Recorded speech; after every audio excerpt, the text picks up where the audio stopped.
दोस्तों ये है महाराणा प्रताप सिंह जी के खानदानी रक्षक और सामंत शहीद झाला मानसिंह।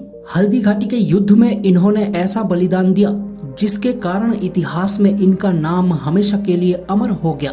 दूसरे शब्दों में अगर मैं कहूँ तो इन्हीं के कारण महाराणा प्रताप सिंह अपनी मातृभूमि मेवाड़ को हल्दी घाटी के युद्ध के बाद मुगलों से आजाद करा पाए। 1576 हल्दी घाटी का वह भीषण युद्ध जहां महाराणा प्रताप सिंह मुगल बादशाह अकबर से लड़ रहे थे। महाराणा प्रताप सिंह जी के पास बस कुछ ही हजार सैनिक थे और दूसरी तरफ मुगल बादशाह के पास लाखों की तादाद में सैन्य बल था। महाराणा प्रताप सिंह बड़ी बहादुरी के साथ रणभूमि में लड़ रहे थे। राजपूतों का एक एक सैनिक मुगलों के कई सैनिकों के साथ लड़ रहा था। मुगलों का युद्ध भूमि में केवल एक ही लक्ष्य था, वह था महाराणा प्रताप सिंह को मारना। महाराणा के सिर पर मेवाड़ का राज मुकुट था। मुगल सैनिक उसी को निशाना बनाकर वार कर रहे थे। तभी रणभूमि में मुगल सेनापति मानसिंह और महाराणा प्रताप सिंह का आमना सामना हुआ। राणा ने अपने भाले से मानसिंह पर वार किया। मानसिंह हाथी पर बैठा हुआ था। उस वार से मानसिंह तो बच गया, पर उसका हाथी संचालक महावत मारा गया।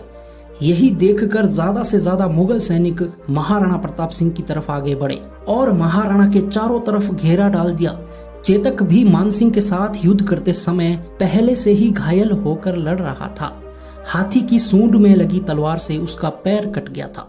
अब महाराणा प्रताप सिंह के प्राण को संकट था। उसी समय स्थिति की गंभीरता को देख महाराणा प्रताप सिंह के स्वामी भक्त परम प्रतापी सरदार झाला मानसिंह अपनी स्वामी भक्ति का प्रमाण देते हुए आगे बढ़े और महाराणा प्रताप सिंह के राज चिन्ह और मुकुट को अपने सिर पर धारण किया और महाराणा प्रताप सिंह को युद्ध भूमि से निकल जाने को कहा। झाला मानसिंह की यह चाल कामयाब रही।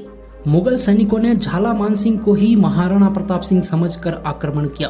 भीषण युद्ध हुआ और आखिर में वही हुआ जो होना था।